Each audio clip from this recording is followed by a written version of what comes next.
This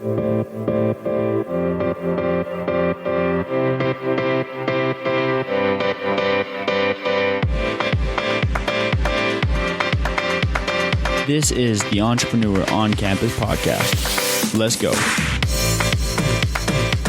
On each episode, we talk about a new industry or market, including the entrepreneurial opportunities, the pains, and the surprises of that industry. Listen, the business world is so broad, and we are here to dissect all of the different ways that entrepreneurs make money. Software, you make it one time and sell it 1,000 times. E-com spaces, man, those things sell for like an 8x multiple. It's ridiculous. Three main ways that we make money, and the primary one is actually ad sales. The goal is usually to exit within 3 to 7 years.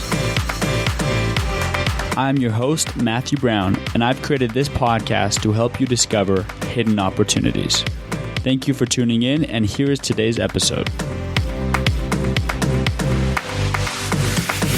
Welcome to another episode of the Entrepreneur on Campus podcast. I'm super excited to be here today. I'm here with Dan Roberts. Dan, thanks for coming on with me.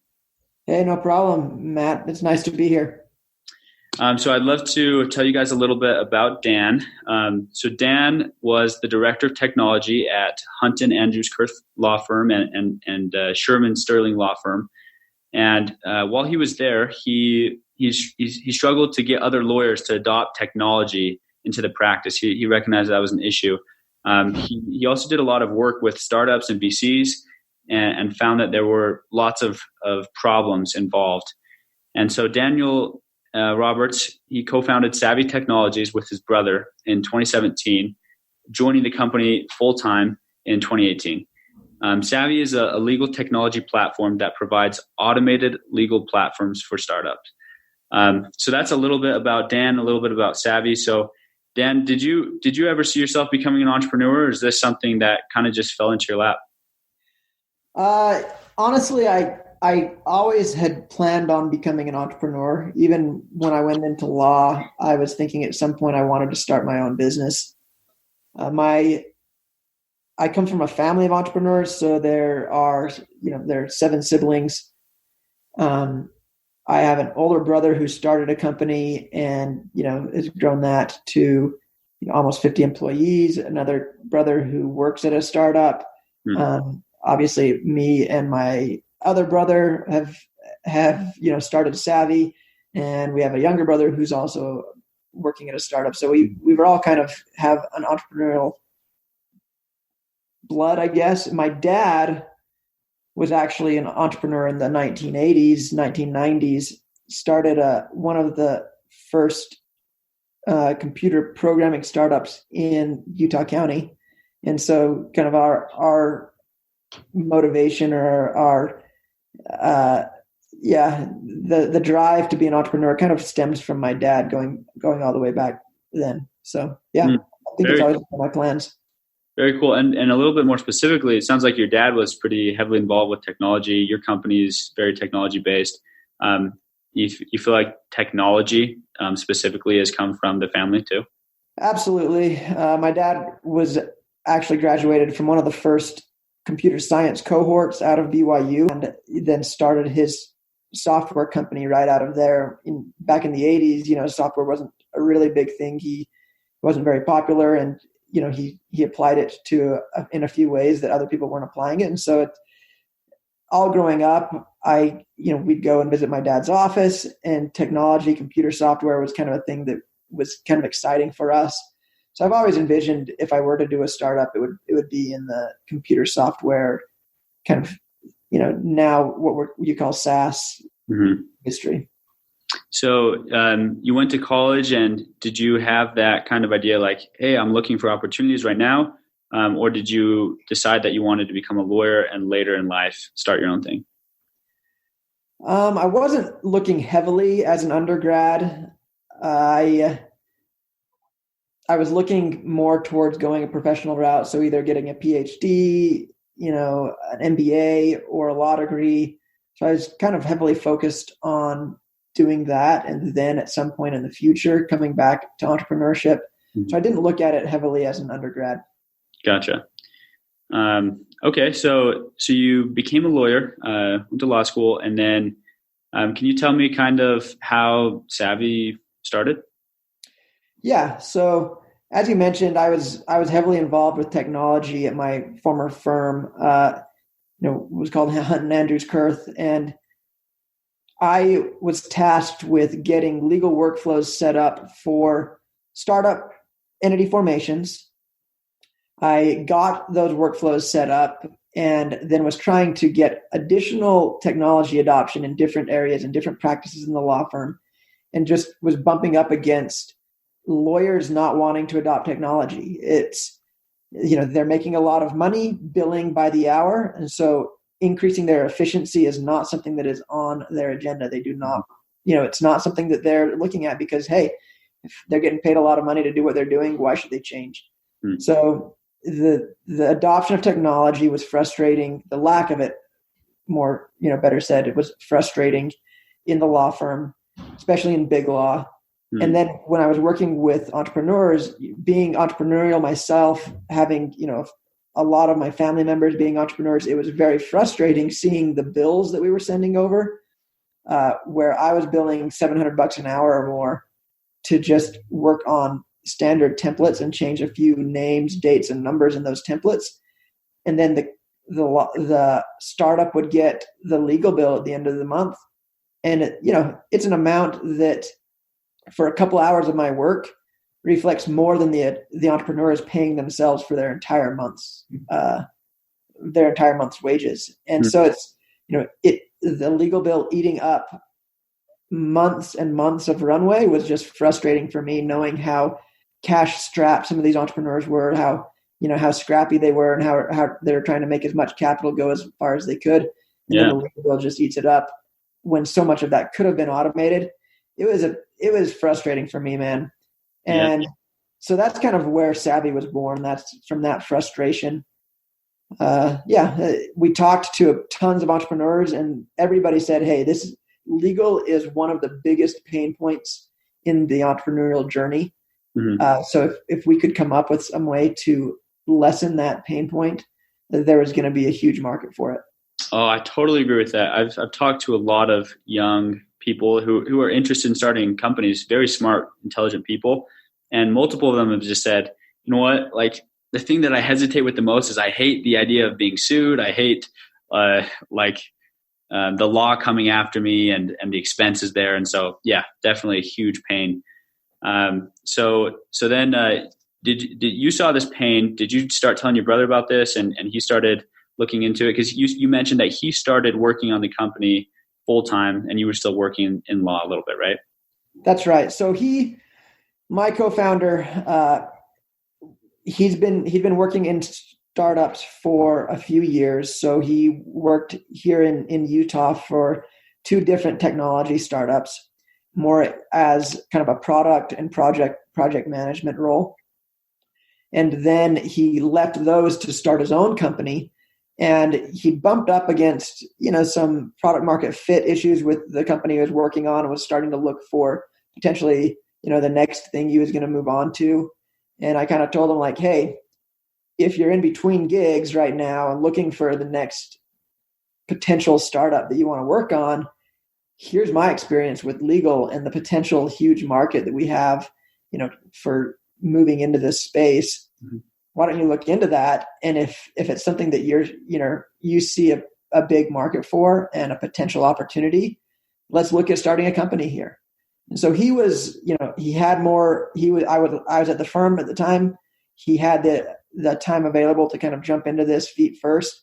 He went out and started interviewing companies, other entrepreneurs, potential entrepreneurs to feel out what the interest level here was, and had a resounding, yes, we want this. And so he started working on it full time at that point.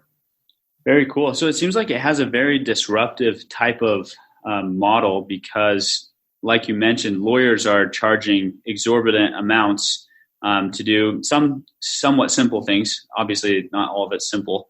And they're probably not going to like a company that's coming in and automating that for a lot cheaper, right? Have you had some pushback with that?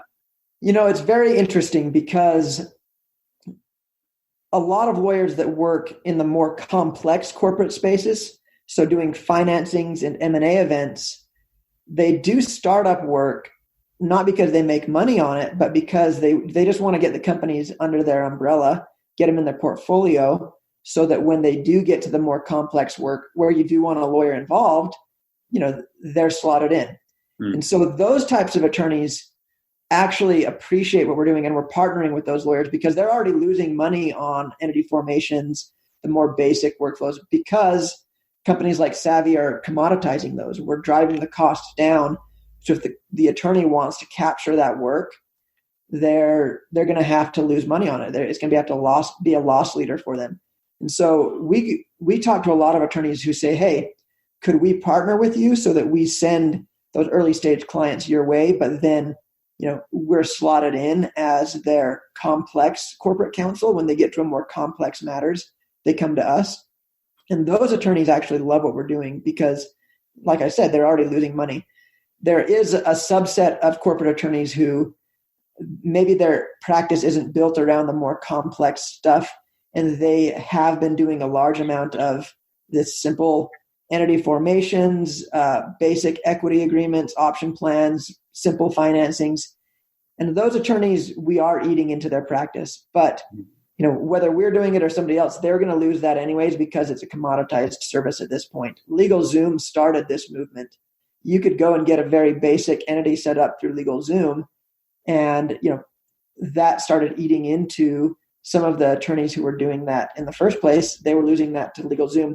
We're coming in with a LegalZoom model, but for more complex companies. So if you have a tech company, you don't want to use LegalZoom because you have more complex needs.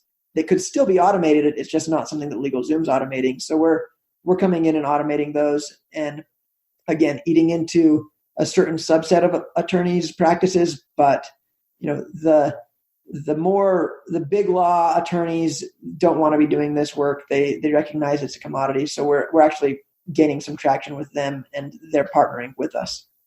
Very cool. Very cool to know about. And so you guys have been going at this for 2 years.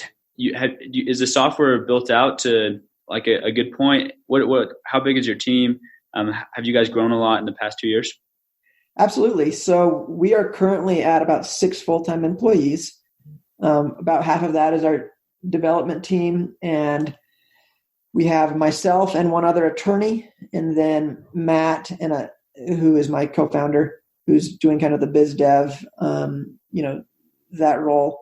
And then we have a part-time admin who helps with kind of billing and account management.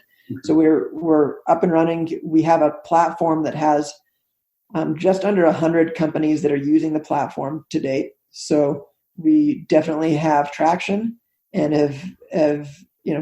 the platform is up and running. So right now, what we have are certain prepackaged legal workflows that companies can get on and use. So if you're going to be doing entity formations, setting up option pools, issuing equity to founders or to employees, onboarding contractors, employment agreements, and then some basic financing. So convertible notes and safes, the kind of standard seed or pre-seed financing documents you would use. We have legal workflows set up so that you can get all of those done through our platform. And the other thing that we focus on is recognizing that, unlike LegalZoom, we're not trying to automate everything. We recognize that there's a lot of stuff that you still want a lawyer to be at the table for so that you can get questions answered. Education, peace of mind is still something you want to go to your lawyers for. That's where you do want to be paying attorneys. And so integrating with attorneys is a big part of what we do. So we have an element of our platform where we can connect you with a legal team to get legal questions answered. And so you have the legal automation to save you time and money, but you still have connection to the counsel you need to have peace of mind. And so that's where our platform is at right now, adding the types of things that we can automate, that we can provide to companies. Things like privacy policies, terms of service are something that we're working on right now. Services agreements, reseller agreements, those sort of things. Those are all on the docket. We also do trademarks, intellectual property. So all of that stuff is up on the platform, and companies are using us right now for that stuff. Very cool. are all of the lawyer consultations, the law consultations, are they being done by you right now, or are those out of house? So we have a team of partner attorneys that are handling those. Initially, I kind of set it up so that I was doing those so that I could monitor the interactions and make sure that, the experience was good. At this point, I'm not doing very many of those. So Some of them come to me, but most of them are going to the rest of the attorney partner team. And, we're building this platform to be attorney agnostic, meaning that you could bring your uncle to the table if your uncle were your attorney. Like, you could bring anybody you wanted to be able to integrate with this platform and save you time on the automated workflows, but still be able to connect with that attorney and get the counsel you need. So that's kind of what we're building for. Right now, the attorneys on the platform are part of our partner network. Sure. And so you have a lot of different services that you provide. I imagine you have different pricing points for the different services. Do you guys have different pricings? Yeah, pricing has been an interesting point in trying to figure out the right way to do that. So obviously we want to keep the prices low for early stage startups that are very cash strapped, but being able to make money as they grow and be able to grow with them and provide services that they need to grow and price those accordingly. It's interesting kind of finding that sweet spot. So right now, the way the pricing works is you can sign up for 12-month subscriptions that give you access to different legal workflows depending on the tier you sign up for. And we have 3 basic tiers that we call entity, equity, and fundraising that give you, the entity tier is, getting your company set up and basic corporate governance type workflows. Equity is more along the lines of option plan management, your team, onboarding your team and getting them set up with equity. And then fundraising is more along the lines of, convertible notes, saves, term sheets. So we have different tiers, and the pricing on those different tiers actually scales up as your company grows. And so for a early stage startup with very few employees, a fairly limited cap table, hasn't raised money, it's going to be very cost efficient for you. And comparing that to any lawyer out there, you're going to be saving a lot of money. Very cool. That's awesome. And do you have a mix? Would you say that a fair amount choose each one of those plans, or is it almost all geared towards one right now? The biggest portion of our clients are currently on the entity subscription on the equity subscription, because that's what you basically need to be able to get your entity set up and get your founder equity in place, being able to go and onboard contractors and employees. So, the basic legal needs that you have as you're growing your company. And then we have a lot of companies that grow into that fundraising tier. So as they go to raise money, they say, okay, let's bump up to that next tier. So it is a decent mix, but I'd say, that middle tier is kind of the sweet spot to be able to get you everything you need to get up and running as a company. Sure. Yeah. And there's a lot of different pricing models that SaaS companies implement. You guys do it then. Company pays somewhere, I don't know what your price range is, maybe $99, $300 or something like that. And then per month. And other companies I've seen, they do it by number of employees. Has that been something that you guys have considered and tried? So we have considered it, and we try to go in, as you grow with employees, you'll kind of step up into the next tier. We don't want it to just be based solely on number of employees, because you might have a startup that only has 2 or 3 employees, but has 10 stockholders because you have a lot of contractors. Or you might have a company with, 4 or 5 employees plus contractors, but then they've raised $1 million in financing, which increases the complexity of the company. And so there's a few different levers there that we look at for, when your pricing is going to increase. Number of employees is one, number of stockholders is one, and the amount of fundraising you've raised is another. And it doesn't fit perfectly if we're just looking at employees. And by the way, the pricing on that, the pricing is less than $50 a month for that equity subscription. Wow. So to be able to get your company set up, get all those access to those workflows, it is a 12-month contract, and you save more if you pay it all up front. But if you're going to pay monthly, that's about the price point. And then you also have to pay any filing fees. If you're going to get your company set up, the state requires certain fees, and you have to pay those. But our fees are, they're very, very cost effective for an early stage company. Yeah, that's fantastic. So one thing I wonder is what are some of the biggest expenses that you have as a SaaS company? And because I know a lot of SaaS companies, they try to raise money pretty quickly. Why is that? What's the expense that drives that? So for our part, we've actually been able to successfully bootstrap to date. We're currently in the process of raising money, but it's, because we have this blended services model where we have attorneys working alongside us, we've been able to kind of use that to fund our early stage growth. But by far the biggest expense for at least a technology, a SaaS company, is going to be your development cost, getting the technology to a point where you can sell it. That can be pricey. Unless you have a really basic concept that's fairly easy to get off the ground, you've got to go and pay developers. And I did put some initial of my own money into this company to get it off the ground. We wouldn't have been able to hire our initial developers if we hadn't. And then we've bootstrapped, like I said, with the services model. But that labor cost is a huge, huge expense to get a SaaS company off the ground. Yeah. Sometimes you also have, licenses that you have to pay if you're using third-party integrations, APIs and whatnot to get to where you need to be, but those tend to be just a fraction compared to the labor costs. Gotcha. What would you say are some of the pros? So maybe give me 2 pros and 2 cons of working for a startup in the law industry. Well, compared to being a lawyer, there's a lot more freedom of, hey, you don't have to, a lot of lawyers wear a tie into work, and I'm wearing flip flops and shorts, right? So that's being able to have the flexibility of where do I want to work from? You're working for yourself. That is much more fulfilling to me.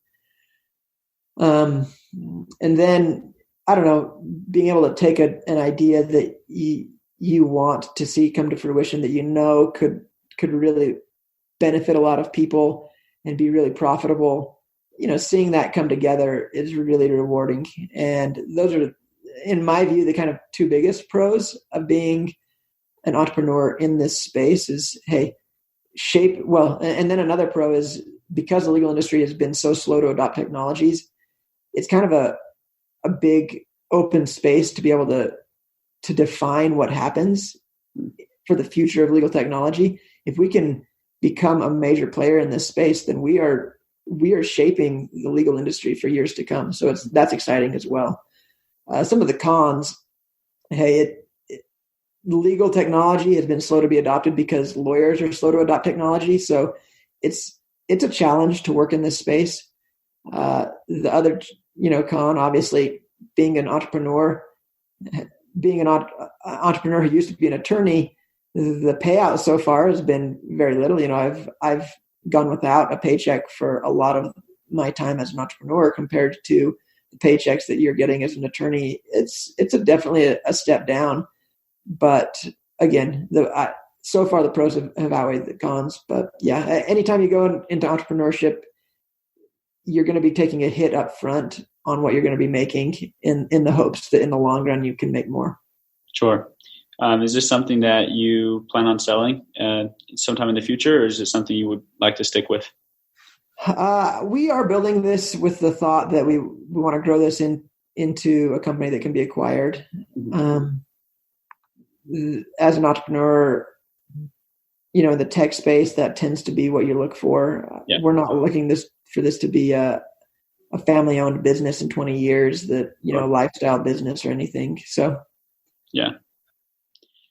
Very cool. And what are your primary sales channels? You said you've acquired something like 100 customers. How do you guys go do that? Is it referral based mostly, or what are you guys doing?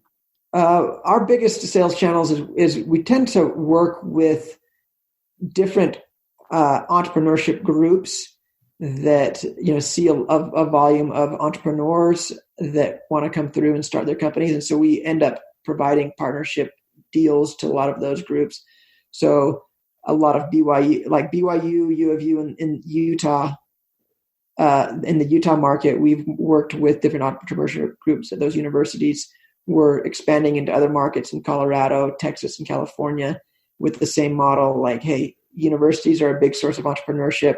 Then you have accelerators and incubators where you see a lot of entrepreneurship coming out of those. And so we'll partner with those groups so that as the entrepreneurs get to a point where they need their legal setup right, they have access to us with even discounts to our already good pricing so that they can get on our platform and get access to that. And so those are our main channels to date, is partnering with those types of groups that have access to large volumes of entrepreneurs. Gotcha. And you said you're currently in the process of raising money. Is that just so that you can scale faster? Like, where would that money be put into? Yeah, great question. And for us, it's two parts. We've got our platform doing the current workflows that we're doing, and it's doing it well. But we have a lot of features that we want to add. We want to add more to the attorney collaboration piece. We want to be able to add more workflows. We want to build this thing out so that it can grow with our clients, so that when they get to 50, 100, 300 employees, 1,000 employees, this is a legal tool that they're using for those companies. And so we want to be able to grow into the enterprise space. And so adding some of those features is going to require some dev talent. And so expanding our dev team. And then for, on the growth side, we don't have a dedicated sales team. We don't have a dedicated marketing team. It's been fairly organic to this point, and it's all been in our primary market of Utah. Is most of our clients come from that market, and we're expanding into other markets. So like I said, Colorado, Texas, and then moving on to the coasts, West Coast and East Coast. So it's part of what we're raising for, is to be able to expand that business development team, the sales and the marketing channels, and grow in those ways. So currently you're selling mostly to startup companies. Would you see yourself selling at some point directly to enterprise companies, or are you just trying to grow with the companies? Absolutely. We definitely will get to a point where we can sell to enterprise companies, especially, currently there isn't a big player in the legal platform space for enterprise companies. And so if we can get the features that we want to add built out, it'll be fairly easy for us to move into that space. Right now we're selling to startups, first of all, because, like I said, attorneys that work with startups are just vastly overpriced, and we can compete there fairly easily. But it's also a good move for us, because that's once a startup is kind of forms a legal relationship with a law firm or with a technology platform, that's kind of the system of record for their legal going forward. And so if we can get them to get on the platform from the get-go, there's a stickiness factor there where they're not going to want to leave, because that's where all of their legal data is, where all their legal documents are. And so starting out with those more basic startup needs and then growing with them as they grow is a very smart play for us, just because the churn rate is fairly low at that point. Right. Have you worried about the risk? So obviously there's that statistic, 9 out of 10 startups fail or whatever. And you've formed these relationships, which are great for you. And they have a lot of upside in the future. Are you worried that a lot of those companies that you've formed relationships with might go out of business and affect your business? Yeah. So it's interesting because, obviously a lot of startups do fail. If you're getting to the point where you're going to be forming an entity and spending the money to get your entity formed, typically you've already done some validation. And so it's, the risk is a little bit lower for a lot of our clients. Yeah. We're not dealing with all 10 of those companies that are starting where 9 of them are going to fail. We're dealing more along the lines of, 8 of them have already failed by the time they get to where they want to pay to get their entity and their legal set up right. And so it's going to be a lot less than that, 10% success rate. We are still kind of figuring out what exactly the churn will be as a result of just the company dying and not succeeding. That so far obviously has been the biggest churn for our companies that don't renew. It's, hey, we're just not, this thing isn't successful at this time. And so we're not going to be needing legal, because if we do, it'll be down the road when we're successful. And so that's kind of, we are seeing a decent amount of that, but it's a lot lower than that 9 out of 10 kind of are going to drop out rate. Sure. Awesome. That's awesome. I think that's such a unique business, and seems like just an industry that's ripe for the picking with what you guys are doing. So I'd love to ask you a little bit more of a general question. This is based for the young aspiring college entrepreneurs. What are your thoughts on starting a business in college versus getting more education, becoming professional like you did first? What's your opinion on that? Yeah, absolutely. This is something that I talk to a lot of people about. I've got, first of all, when I started the company, I was married and had a number of kids. And so for me to be able to start a company and do the Ramen Lifestyle would have been pretty hard. Thankfully, I had some savings built up, and we've basically subsisted off of our savings for the last, year and a half almost. And so if I had been trying to do a startup where I had the expenses as, somebody with a family, it would have been really hard. And part of that may have been why I didn't do a startup in college, is I got married fairly young, and, we had college tuition and we had a kid, and, we had to provide for those expenses. And so it's a lot easier to do a startup before you have that in place. My co-founder, my brother, does not have a family, and he was able to go extended period of time living on ramen. He still lives on ramen. We're, until we raise this financing and starts paying ourselves a standard salary, it's been kind of funnel all of our capital back into growing the company. And it's hard as you get farther along. So doing a startup as a college student when you're younger, it's the best time for it. I've talked to a lot of professionals, so people who went to law school, went and got an MBA, who come out of those programs and they've got significant school debt and are not in a position to do startups because of that. There's one attorney in particular who I went to law school with, who he sees what I'm doing and wants to come and join our team. He has significant FOMO, he does not want to miss out on the opportunity to change the legal technology landscape. And he has such great ideas, but he can't do it because he's still got tons of law school debt that he's dealing with. And he can't set those aside. They are, very demanding and getting paid. And so it's definitely the best time is when you don't have significant debt, when you don't have significant family responsibilities. Absolutely take that. Otherwise, you could go my route if things work well. Things worked out for me because I was able to get that savings built up and then move into the startup, and hopefully it works out for us in the long run. But yeah. Awesome. Great advice. And last 2 questions I'll ask is if you were to share a life lesson of what you've learned throughout your career with young entrepreneurs. I mean, you kind of just shared one, but is there another one that you'd want to share?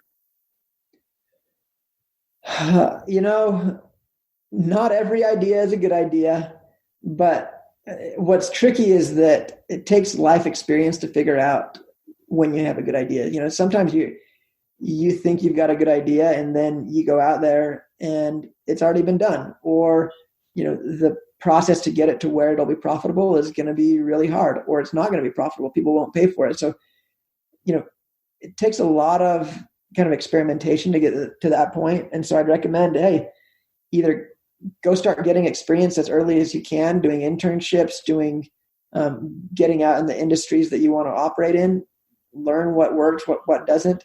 And then Don't be scared to try, but also don't be scared to pull the plug, because you don't want to go farther down a road that is a dead end than you have to.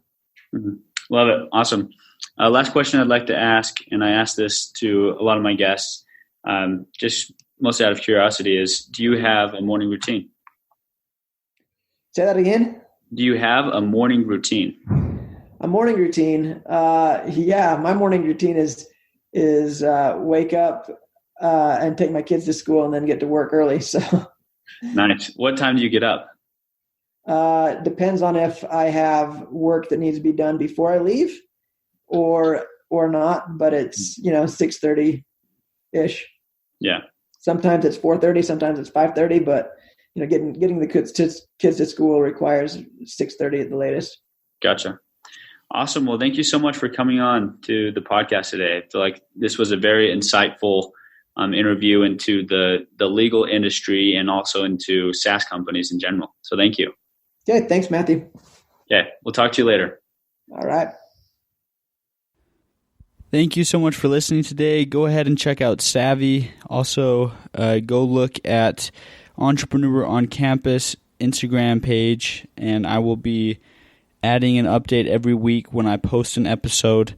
I haven't been perfect with it, but I'm going to keep trying to do that.